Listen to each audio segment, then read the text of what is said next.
Hi, Melanie Chris with Community Therapy Services here, wanting to talk to you about activities that you can do with items you might find around the house to help you with skills for school. Today I want to talk about graph paper. There are so many things you can do with graph paper to help you in various aspects of school, and I want to talk about some of those today. You can go online and print out templates of various sizes of graph paper. You might even find that you have some graph paper laying around the house in a folder that was where it was purchased for math class.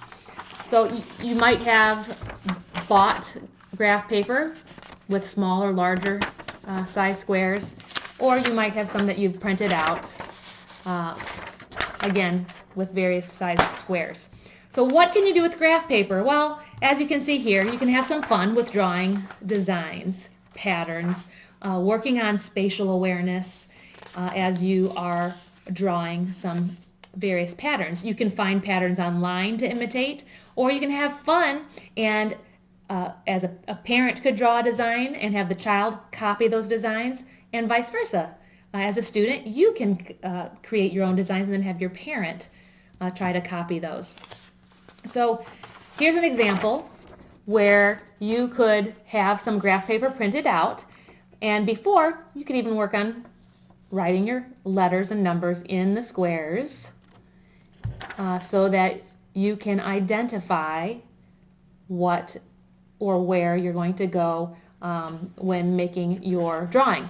To make it even more fun without even having a picture, you could have someone calling out a square, so C2, color in C2, and then you need to look for C2, color it in, but you don't know what you're drawing until the very end. So you could do this either way, where you have a visual and you're copying it, or where it's more like a game where you don't know what you're drawing and you will know at the very end. So you can have a lot of fun with that, drawing designs, patterns, or pictures. Also, graph paper can help you with math. So one thing that can be helpful if lining up problems can be a challenge, you can either take graph paper or regular notebook paper and help with that. So with graph paper, you can just have one box per number. So if you were going to add 14 plus 22, we're going to get 36. So as you can see, I used one box per number. That helped me with lining up my math problems.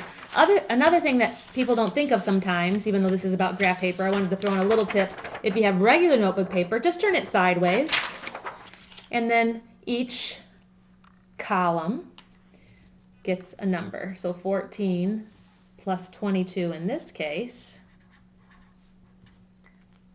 So this is how it's going to look for you on regular notebook paper. Just a couple little tricks that can be very helpful with your math problems. Also, if you want to work on your spelling words, for example, but you also really need to practice being able to line them up, make them the right size and line them up appropriately. A couple things you can do. One, maybe a parent or someone could help and highlight a row of blocks, and you could practice writing out some spelling words. Let's say we're going to write out the word strawberry. So what I'm doing, which you're going to see in a moment, is the boxes are full for small letters. We go outside of them for tall letters, and for letters that dive down past the line, we go below. So this just is a nice way to work on practicing our letter size.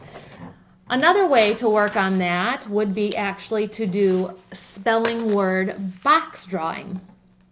So here you'd want to have a highlighter, and if you were going to write the word toy with box writing, you're not actually writing the letters, but you're making boxes on the graph paper.